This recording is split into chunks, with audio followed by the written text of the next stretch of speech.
أما بعد فأعوذ بالله من الشيطان الرجيم بسم الله الرحمن الرحيم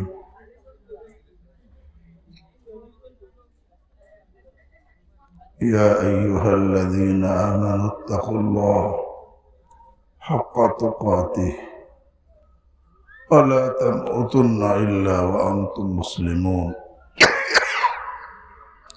وقال النبي صلى الله تعالى عليه وسلم أكملكم إيمانا أحسنكم خلقا لأهله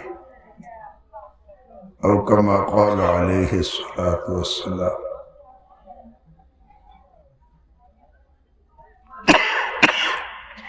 حضرت علماء کرام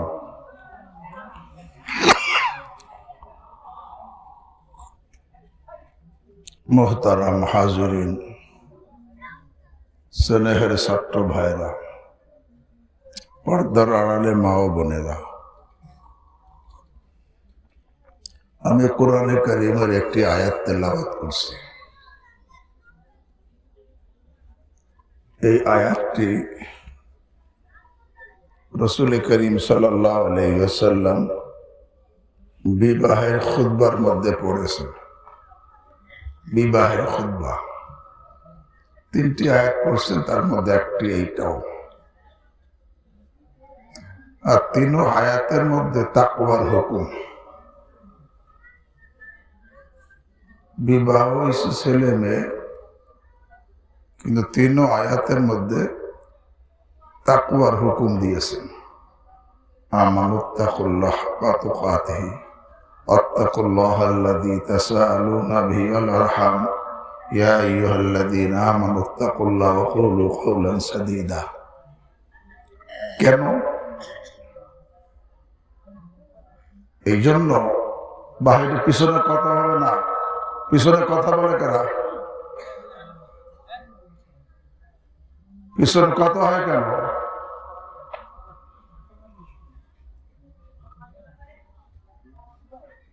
এই তাকওয়ার হুকুম কেন দিচ্ছেন? এই একটা কথাই শুধু বলবো।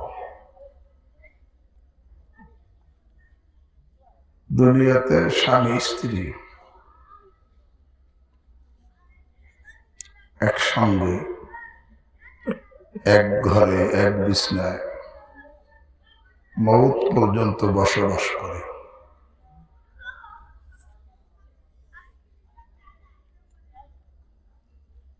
তবে এই বসবাস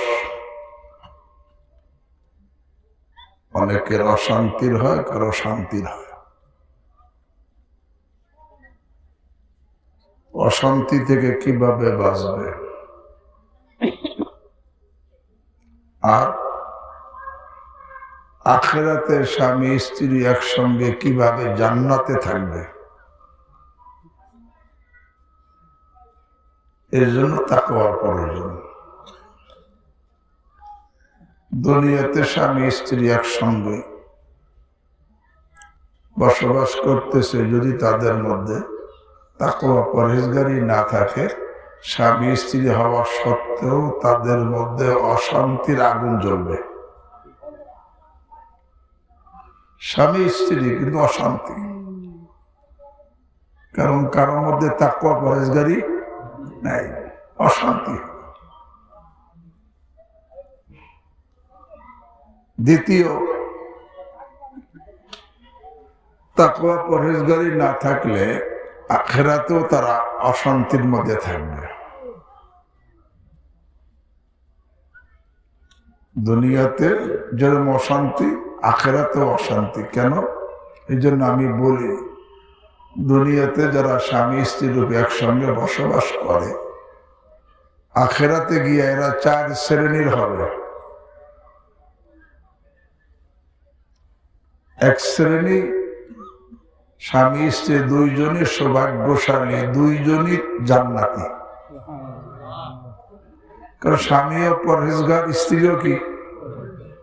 তাহলে তারা দুনিয়াতেও শান্তিতে ছিল, আখিরাতে জান্নাতে, এবং চিরকাল একসঙ্গে জান্নাতে থাকবে। কোন স্বামী স্ত্রী? দুজন পরহেজগার, দুজন কুফুরের গুনাহ, শিরকের গুনাহ, বেদাতের গুনাহ, প্রকাশ্য গুনাহ, গোপন গুনাহ, কবিরা গুনাহ, হারাম সব থেকে বাঁচা। যখন দুজনই স্বামী স্ত্রী গুনাহ থেকে বাঁচবে, তো দুজনই পরহেজগার।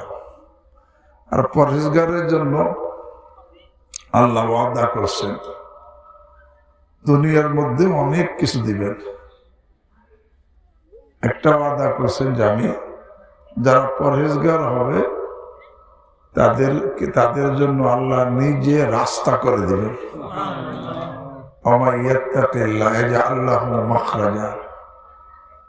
যারা পরহেজগার হবে আল্লাহ রাব্বুল আলামিন অকল্পনীয় ভাবে তাদেরকে রিজিক দান করবেন।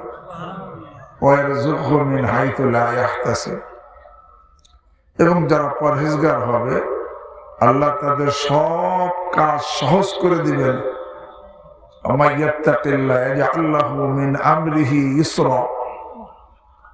আর যারা পরহেজগার হবে আল্লাহ তাদের অতীতকে মাফ করে দিবেন। আর যারা পরহেজগার হবে তাদের নেক আমলের নেকিকে আল্লাহ অনেক বড় করে দিবেন। এবং যারা পরহেজগার হবে আল্লাহ তাদের জন্য আসমান জমিনের সমস্ত বরকতের দরজা খুলে দিবেন। লাফাতাহনা আলাইহিম বারাকাতিন মিনাস সামাই ওয়াল আরদ। এবং যারা পরহেজগার হবে আল্লাহু আকবার, আল্লাহ তাদেরকে বন্ধু বানায় দিবেন এবং তাদেরকে দুশ্চিন্তা মুক্ত, টেনশন মুক্ত জীবন দান করবেন এই দুনিয়াতেই। কারণ দুজনই পরহেজগার, স্বামীও পরহেজগার, স্ত্রীও পরহেজগার। এরা দুনিয়াতেই অবস্থায় কাটাবে, কবর দুজনের জান্নাতের বাগান হবে। এবং আখিরাতে দুজন স্বামী স্ত্রী রূপে চিরকাল এক জান্নাতে থাকবে। কোন স্বামী স্ত্রী? উভয় পরহেজগার, কোন গুনাহ করে না, কুফুরের গুনাহ করে না, শিরকের গুনাহ করে না, বেদাতের গুনাহ করে না, কোন কবিরা গুনাহ, হারামে লিপ্ত হয় না, প্রকাশ্য কোনো গুনাহ করে না, গোপন কোনো গুনাহ করে না। হ্যাঁ, আর দ্বিতীয় শ্রেণী স্বামী স্ত্রী, তারা দুনিয়ায় অশান্তির আগুনে জ্বলছে, কবরও তাদের জন্য জাহান্নামের গাড়া হবে। আর দুইজনই জাহান্নামের জ্বলতে থাকবে। নাউজুবিল্লাহ। কারণ স্বামীও বদকার, গুনাহগার, নাফরমান, স্ত্রীও বদকার, গুনাহগার, নাফরমান। আছে না? স্বামীও বদকার, স্ত্রীও বদকার। আর বদকারের সাথে সম্পর্ক হয়। আল্লাহ কোরআনে বলেছেন, আয-যানি লা ইয়ানকিহু ইল্লা যানিয়া। জেনাকার ছেলে জেনাকার মেয়েকেই বিবাহ করে। যে নিজে জেনাকার সে জেনাকার মেয়েকেই বিবাহ করে। আয-যানি লা ইয়ানকিহু ইল্লা যানিয়া, আয-যানিয়াতু লা ইয়ানকিহু ইল্লা যানিন। আর জেনাকার মেয়ের ভাগ্যে জেনাকার স্বামী জোটে। তো যখন নাকি স্বামী স্ত্রী দুইজনই বদকার, দুইজনই নাফরমান, দুইজনই গুনাহগার, দুনিয়ায় তো অশান্তির আগুন জ্বলবে। কারণটা কি জানেন? দুনিয়াটা আখিরাতের ছায়া। যারা নাকি, আল্লাহ আমাকে আপনাকে হেফাজত করেন, আখিরাতে জাহান্নামী হবে, দুনিয়ায় থাকা অবস্থায় তাদের উপরে জাহান্নামের ছায়া পড়বে। কিসের ছায়া? এবার জাহান্নামের ছায়ার মধ্যে শান্তি না অশান্তি? অশান্তি। যারা আখিরাতে জাহান্নামী হবে, দুনিয়ার মধ্যে অশান্তি কেন? বলে দুনিয়ায় থাকা অবস্থা তার উপর কি পড়ছে? জাহান্নামের ছায়া পড়ছে। এটা কেন? ওই যে তাকওয়ার হুকুম দিয়েছিলেন, তাকওয়ার মধ্যে তারা ছিল না, পরহেজগারি। বিবাহের খুতবার 3 আয়াতের মধ্যে তাকওয়ার হুকুম। তাকওয়া মানে কুফর থেকে বাঁচা, শিরক থেকে বাঁচা, বেদাত থেকে বাঁচা, সমস্ত কবিরা গুনাহ থেকে বাঁচা, হারাম থেকে বাঁচা, প্রকাশ্য গুনাহ হোক গোপন গুনাহ হোক, এর থেকে বাঁচা, এর নাম তাকওয়া। এখন যেই স্বামী স্ত্রী তার মধ্যে তাকওয়া পরহেজগারি নাই, দুইজনই বদকার, দুইজনই গুনাহগার, দুইজনই গুনাহ করে।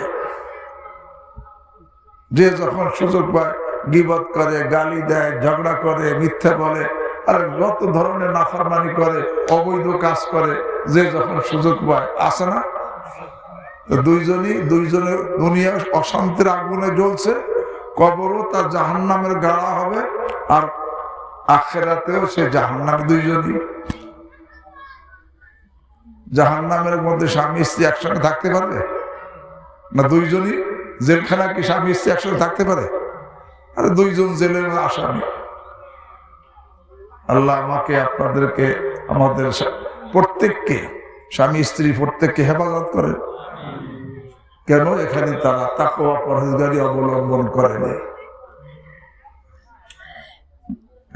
একটা বয়ান করতে গেলে অনেক সময় যে কোন কোন লাইনে গুনাহ হইতেছে, চোখের লাইনে, জবানের লাইনে, হাতের লাইনে, পায়ের লাইনে, লজ্জা স্থানের লাইনে, হারাম খাওয়ার লাইনে। আর 3য় শ্রেণী স্বামী স্ত্রী, এরা ব্যতিক্রম। স্বামী পরহেজগার, স্ত্রী বদকার। আছে না? স্বামী পরহেজগার, স্ত্রী বদকার। স্বামীর জন্য দুনিয়াতে মুজাহাদা হয়েছে ঠিক, কিন্তু তার পরহেজগারির কারণে কবরে গেলে কবর তার জন্য জান্নাতের বাগান হবে, আখিরাতে জান্নাতি হবে। কিন্তু স্ত্রী যেহেতু বদকার ছিল, কবর তার জন্য জাহান্নামের গাড়া হবে, আর আখিরাতে সে জাহান্নামী হয়ে যাবে। একসঙ্গে থাকতে আর কি, দুনিয়ায় যদিও কি একসঙ্গে ছিল। কেন? ওই যে হুকুম, তাকওয়ার হুকুম অবলম্বন করে নাই। 3য়, 4র্থ প্রকার হবে এর উল্টা। স্ত্রী পরহেজগার ছিল, স্বামী বদকার। এমন তো আছে না? স্ত্রী পরহেজগার, সে দুনিয়াতে কষ্ট করছে ঠিক, কিন্তু যেহেতু পরহেজগার ছিল, কবর তার জন্য জান্নাতের বাগান হবে, আরে আখিরাতে জান্নাতি হবে। আর স্বামী কি জাহান্নামী হবে। আসিয়া আলাইহিস সালাম দুনিয়াতে কার স্ত্রী ছিল? ফিরআউনের।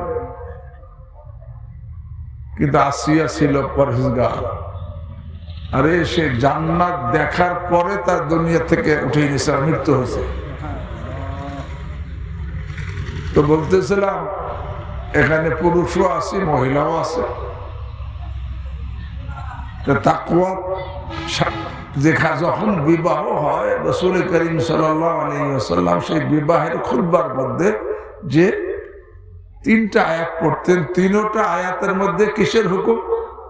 তাকওয়ার হুকুম, পরহেজগারির হুকুম। কেন? ওই যে বলছি, এই পরহেজগার, এই হুকুম যারা পালন করবে, দুনিয়ার জীবনও তাদের শান্তির, বরকতের, রহমতের হবে, কবর তাদের জন্য জান্নাতের বাগান হবে, আর আখিরাতে চিরকাল তারা জান্নাতি হবে, একসঙ্গে স্বামী স্ত্রীর রূপে থাকবে। আর যদি পরহেজগারি কারোর মধ্যে নাই, ছেলের মধ্যেও নাই, মেয়ের মধ্যেও নাই, ছেলেও বদকার, স্ত্রীও কি, দুইজনের দুনিয়াও অশান্তি, কবর তার জন্য জাহান্নামের গাড়া, আর আখিরাতে গেলে জাহান্নামী দুইজন। আল্লাহ আমাকে, আপনাদেরকে হেফাজত করে। আর 3য় শ্রেণী, যে স্বামী তো সৌভাগ্যশালী, জান্নাতি হয়ে যাবে, আর স্ত্রী হতভাগা। আর 4র্থ শ্রেণী, স্বামী, স্ত্রী কি সৌভাগ্যশালী, স্বামী কি হতভাগা।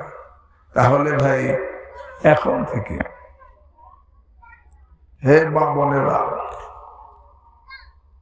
তোমরাও শোনো, যেহেতু পুরুষও আছে মহিলা আছে, এদিকে মহিলা আছে না, এই জন্য বলতেছি স্বামী স্ত্রীর একসঙ্গে থাকছো দুনিয়াতে, কিন্তু আখিরাতে গিয়ে কি হবে প্রত্যেকে নিজের তাকওয়া পরহেজগারি কত রূপ আছে এই দিয়ে বিচার করো।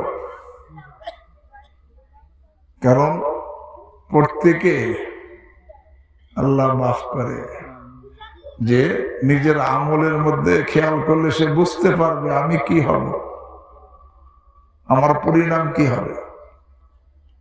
এই জন্য যদি আমরা দুনিয়াতেও শান্তি চাই, কবরেও শান্তি চাই, আখিরাতে জান্নাতে শান্তি চাই, তাহলে তাকওয়া পরহেজগারি বিকল্প কিছু নাই।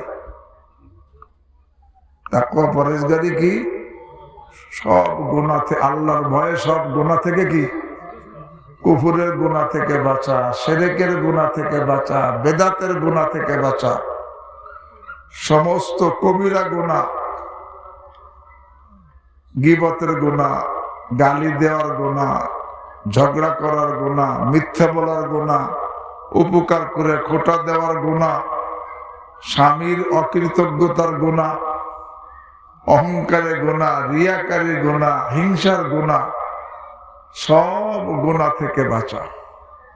এই সব গুনাহ থেকে যেই স্বামী স্ত্রী উভয় বাঁচবে, উভয় দুনিয়াতেও তাদের শান্তির জীবন আল্লাহ দান করবেন, কবর তাদের জন্য জান্নাতের বাগান হবে, আর চিরকাল জান্নাতে স্বামী স্ত্রী রূপে একসঙ্গে থাকতে পারবে। এখন থেকে এই সব গুনাহ থেকে বাঁচতে কে রাজি? আল্লাহ আমাদের সকলকে তৌফিক দান করে। তবে সংক্ষেপে শুধু দুইটা বলতেছি। আল্লাহ রাসূল সাল্লাল্লাহু আলাইহি ওয়াসাল্লাম বলেন, যদি কোনো ছেলে মেয়ে তার জবানের গুনাহ থেকে বিরত থাকে, মানে জবানকে হেফাজত করে আর লজ্জা স্থান 100 ভাগ হেফাজত করে, জবানের দ্বারা একটা গুনাহ করবে না আর লজ্জা স্থান দ্বারা একটা গুনাহ করবে না, এই দুই অঙ্গের হেফাজতের যে গ্যারান্টি দিবে, আল্লাহ রাসূল সাল্লাল্লাহু আলাইহি ওয়াসাল্লাম বলেন, আমি তার জান্নাতের গ্যারান্টি দিব। হে ভাইরা বোনেরা, এখন থেকে এই জবানকে 100 ভাগ হেফাজত করতে হবে। এমন ভাবে হেফাজত করব, ফেরেশতা যেন এই জবানের কারণে কোনো গুনাহ লেখার সুযোগ না পায়। কোন ছেলে বেগানা মেয়ের সাথে গল্প করলে জবানের জিনা হয়ে যায়, কোন মেয়ে বেগানা ছেলের সাথে গল্প করলে তার জবানের জিনা হয়ে যায়। জবানের গুনাহ থেকে যে বাঁচবে, গীবতের গুনাহ, অন্যান্য গুনাহ, আর 2 নম্বর লজ্জা স্থানের গুনাহ থেকে বাঁচবে, আল্লাহ রাসূল সাল্লাল্লাহু আলাইহি ওয়াসাল্লাম বলেন, আমি তার জান্নাতের গ্যারান্টি দিব। এখন থেকে আল্লাহ আমাদের অতীতকে মাফ করে দেন। বালেগ হওয়ার পর থেকে এই পর্যন্ত যত গুনাহ করছে আল্লাহ সব মাফ করে দেন। এখন থেকে জবান এবং লজ্জা স্থান 100 ভাগের 100 ভাগ হেফাজত করে জান্নাতের গ্যারান্টি নিতে কে রাজি? আল্লাহ তুমি আমাদের সকলকে তৌফিক দান করো। সুবহানাল্লাহি ওয়া বিহামদিহি, সুবহানাকাল্লাহুম্মা ওয়া বিহামদিক, আশহাদু আল লা ইলাহা ইল্লা আনতা, আস্তাগফিরুকা ওয়া আতুবু ইলাইক। আল্লাহুম্মা সাল্লি আলা সাইয়্যিদিনা মাওলানা মুহাম্মদ ওয়া বারিক ওয়া সাল্লিম ইয়া আরহামার রাহিমিন ইয়া আরহামার